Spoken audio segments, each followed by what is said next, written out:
Bangla rock মিউজিকের ইতিহাসে যদি এমন একজন কিংবদন্তির নাম বলা হয় যার কণ্ঠ শুনলে এখনো মানুষের শরীরে কাঁটা দিয়ে ওঠে, তাহলে সেই নামটা একটাই, গুরু জেমস।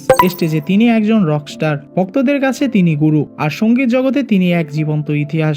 গুরু জেমসের আসল নাম ফারুক মাহফুজ আনাম। তিনি জন্মগ্রহণ করেন 1964 সালে নওগাঁ জেলায়। ছোটবেলা থেকেই তিনি ছিলেন অন্যরকম। বইয়ের চেয়ে গিটার আর সুরের প্রতি ছিল তার বেশি টান। তার বাবা ছিলেন সরকারি কর্মকর্তা, কিন্তু জেমসের স্বপ্ন ছিল একটাই, মিউজিক। পারিবারিক বাধা, সমাজের চাপ সবকিছু উপেক্ষা করে তিনি ঢাকায় চলে আসেন নিজের স্বপ্নকে সত্যি করার জন্য। 1980 এর দশকে তিনি যোগ দেন ব্র্যান্ড ফিলিংয়ে, যেখান থেকে শুরু হয় তার সঙ্গীত জীবনের আসল যাত্রা। পরবর্তীতে এই ব্যান্ডের নাম পরিবর্তন হয়ে হয় নগর বাউল। কিন্তু সাফল্য একদিন আসেনি। স্টুডিওর অভাব, অর্থের সংকট, এমনকি অনেক সময় খাওয়ার টাকাও থাকতো না। তবুও তিনি গিটার ছাড়েননি, কারণ তিনি জানতেন একদিন তার গানই তাকে কিংবদন্তি বানাবে। 1990 এর দশকে জেমসের গান বাংলাদেশ তরুণদের মধ্যে ঝড় তুলে।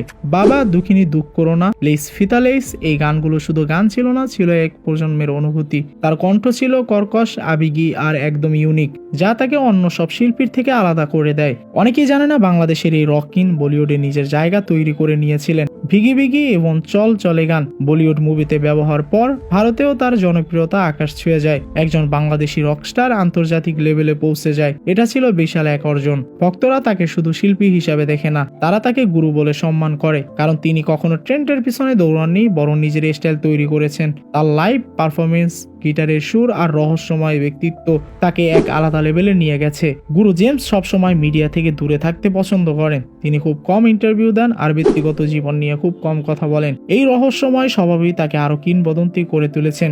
আজও যখন স্টেজে ওঠেন গুরু জেমস, হাজার হাজার মানুষ একসাথে চিৎকার করে ওঠে, কারণ তিনি শুধু একজন গায়ক নন, তিনি বাংলা রক মিউজিকের ইতিহাস। একটা প্রজন্ম বদলেছে, সঙ্গীত বদলেছে, কিন্তু গুরু জেমসের ম্যাজিক এখনো একই রকম। শেষে শুধু একটা কথাই বলা যায়, বাংলা রক থাকবে যতদিন, গুরু জেমসের নাম থাকবে ততদিন। আর এরকম ইন্টারেস্টিং ভিডিও দেখতে সাবস্ক্রাইব করুন আমাদের আজাইরা গল্প ইউটিউব